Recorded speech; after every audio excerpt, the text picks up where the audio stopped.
Arrancamos, amigos. Con nosotros tenemos hoy a José Luis Pirela. Recuerden que nosotros somos Darwin Chávez, el de Verdades y Rumores, Damaso Jiménez de Venezuela USA ORG y Francisco Rojas, que tenemos a José Luis Pirela, un gran amigo y muy conocido de nosotros. Diputado. Y con un saludo de ese diputado que dice: ¿cómo están fieras? La fiera es él. Y arrancamos con Darwin. José Luis, buenos días y gracias por aceptar la invitación. José Luis, pareciera que el enfrentamiento militar dentro del chavismo es fuerte, ¿no?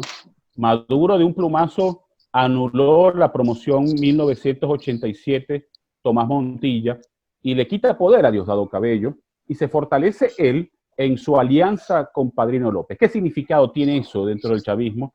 Que ahora Diosdado queda sin poder de fuego, por llamarlo de alguna forma.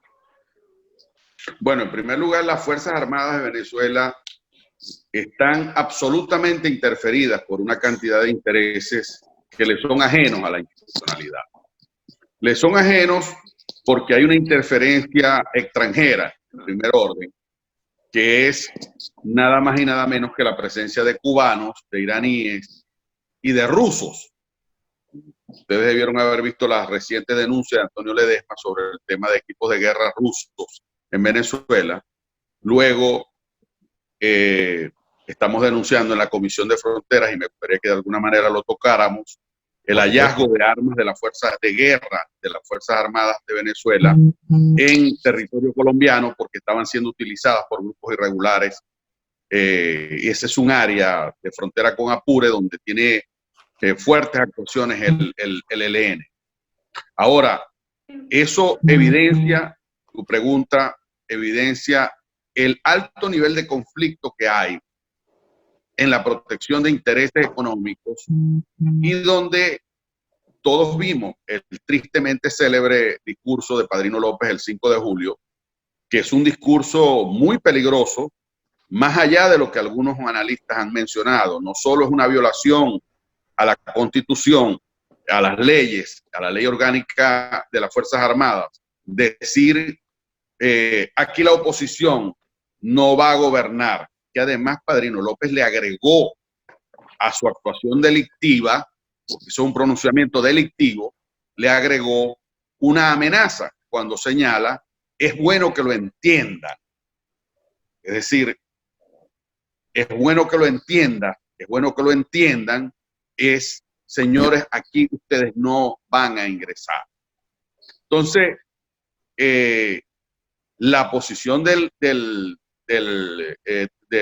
ministro de Defensa, usurpador eterno, que tiene 6 años allí, forma parte del contrapeso de los conflictos en la cúpula de intereses políticos y económicos en el PSV, donde de una vez liquidaron a la promoción que tú señalabas, Darwin, y que no es otra cosa que la liquidación de sectores militares afectos a quien era el número 2 en el régimen, y que ahora pasó a ser como el número 4 o el número 5. Si utilizamos el lenguaje boxístico, tendríamos que decir que Diosdado Cabello pasó de ser el primero en el ranking a ser como el tercero o el cuarto o el quinto en el ranking. ¿Por qué digo esto? Porque el pronunciamiento de Padrino López fue un mea culpa del 30 de abril en el que estuvo comprometido, y era una forma de ratificar su compromiso con Maduro.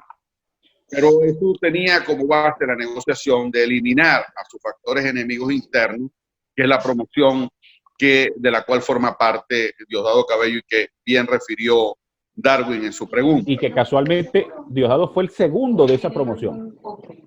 Tiene, por supuesto, eso tiene un conjunto de implicaciones que van más allá de las Fuerzas Armadas y se nutren en el tema geopolítico.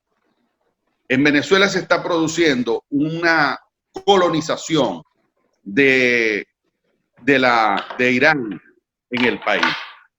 Irán está metido como proveedor de combustible y trajo 5 buques.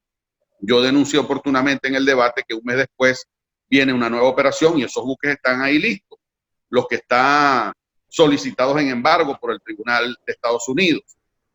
Está metido Irán en negocios mineros y petroleros. Está metido Irán, le entregaron todas las instalaciones para una cadena de supermercados, con lo cual van a ser proveedores de alimentos y expendedores al detal de alimentos, una especie de monopolio en la alimentación. Le entregaron a Irán lo que antes fue Agroisleña y ahora Agropatria, que es la empresa de insumos agrícolas y pecuarios. Le entregaron a Irán el suministro de tractores y maquinarias agrícolas, con lo cual tenemos que llegar a la conclusión de que estamos colonizando. Le estamos siendo Venezuela. No, en este caso sería colonizados por Irán. Colonizados por Irán. Exactamente, Damas. No, y no solamente esto, sino que en un momento donde Irán está en un estado álgido de su economía, no tiene donde, entonces se lo está chupando completamente de Venezuela. Exactamente. Entonces, la colonización iraní no es simplemente un negocio. No estamos hablando de que los iraníes vinieron a Venezuela a ganarse un dinero nada más y a colonizar el país. Ya tienen absolutamente controlados algunos territorios con anterioridad, como es el caso de Nueva Esparta, donde grupos islámicos tienen el control total desde el punto de vista económico de Nueva Esparta y han venido haciendo lo mismo en varios lugares del país y tienen operaciones secretas que funcionan desde el estado Aragua. Eso es lo que te quería decir también, porque, disculpa, José Luis, mira, Carlos H. Bersайн, el político y diplomático boliviano, ha señalado que la Fuerza Armada venezolana o las fuerzas castrochavistas han convertido a esa fuerza militar venezolana en prácticamente en un emporio criminal. Y te lo digo porque justamente tú acabas de hacer unas declaraciones con respecto al tema de la incursión de armas, en este caso por Guadalito, pero no es la primera vez porque ha sucedido en muchas ocasiones por Venezuela, que la forma como opera completamente la FARC, que ya no está en Colombia, se encuentra completamente en Venezuela y que de una u otra forma está convirtiendo a la FARC en un grupo delictivo, criminal, insurgente. Bueno, permíteme concluirte la idea para que le entremos al otro tema. Perdón, quise decir a la FAN, no a la FARC, a la FAN, porque la FARC es un grupo insurgente. Nacional. Fíjate, la presencia iraní es para montar un centro de operaciones desde Venezuela, muy cerca de los Estados Unidos. Todos sabemos que hay ahí detrás un interés geopolítico de varios propósitos. Irán tiene en la mira a Estados Unidos y tienen la mira a Israel. Y este es un ejercicio que va más allá de lo económico porque es un ejercicio geopolítico para montar un enclave hegemónico en América. Es decir, los aliados antioccidente poniendo en peligro la seguridad continental utilizando el territorio venezolano. Ahora, José Luis, y disculpa que te interrumpa, pero eso es un riesgo enorme. Esa participación iraní en Venezuela para retar a Estados Unidos es un riesgo enorme para nuestro país.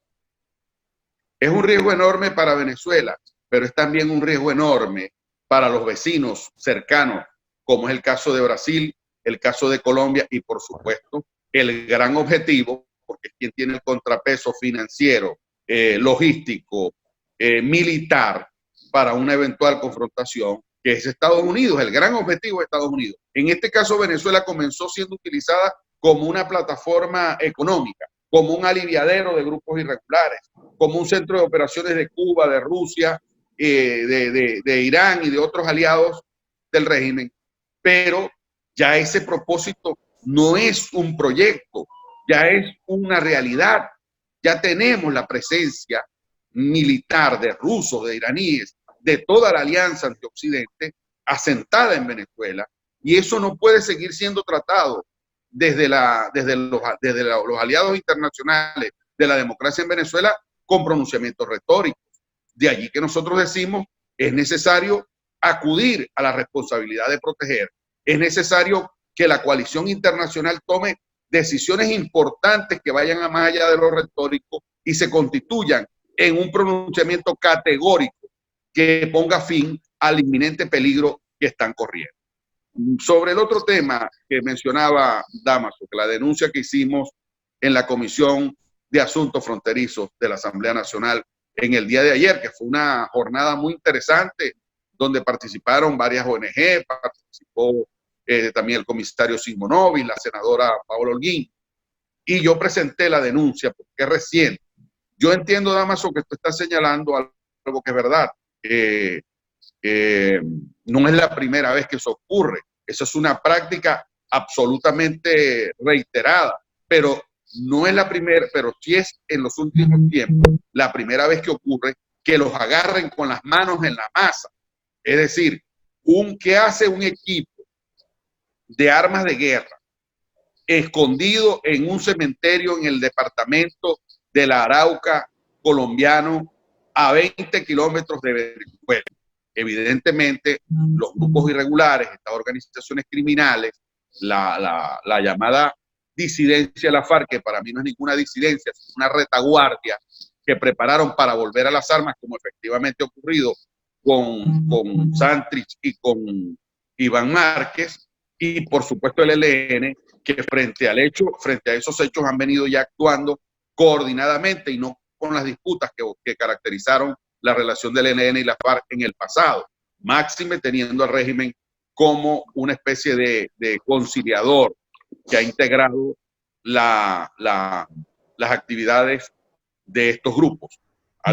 Yo decía, Padrino López le debe una explicación al país, pero alguien me dijo con toda razón, no le debe una explicación, le debe una enciclopedia al país de explicaciones. Porque es verdad, ¿qué hace un lote de armas de guerra pertenecientes a las Fuerzas Armadas de Venezuela en territorio colombiano? ¿En manos de quién estaban? En manos de los grupos irregulares. ¿Qué están preparando esos grupos irregulares? Un ataque contra el ejército colombiano, un ataque contra los agregados militares aliados de Colombia de otros países, entre ellos algunos norteamericanos. Es decir, nadie puede presumir que un lote de armas de guerra en manos de los grupos irregulares de estas organizaciones criminales tenían simplemente un propósito decorativo. Se trataba de una ofensiva, máxime cuando sabemos que el Arauca, el estado Apure, ha sido corredor del ELN para el traslado de empresarios, ganaderos, políticos colombianos que han sido secuestrados y han sido ingresados por esos caminos al estado Apure. De manera que estamos en presencia de un hecho muy grave. Padrino López, que vive cacaraqueando de ser un patriota, de ser institucional y entonces el 5 de julio, en lugar de reinstitucionalizar a las Fuerzas Armadas, lo que ha hecho es cometer el delito de amenazar a la oposición, de tomar partido y de utilizar el monopolio de las armas para ponerlo al servicio de una parcialidad política, lo cual constituye un delito.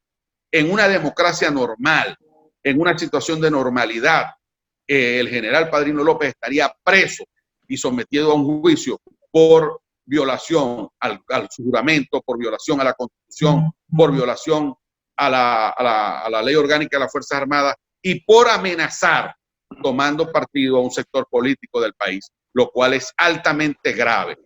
Y a esto agregamos la interferencia de fuerzas extranjeras, entonces tendremos que llegar a la conclusión de que hoy Padrino López es el jefe militar de los grupos en Venezuela, pero entonces Padrino López es también el comandante de la FARC, es también el comandante del ELN, es decir, estamos en presencia de un delincuente que debe ser procesado. Bueno, amigos, ayer estuvimos oyendo a José Luis Pirela con mucha información sobre lo que pasa en Venezuela y haciendo una grave acusación sobre el general Padrino López, llamando delincuente.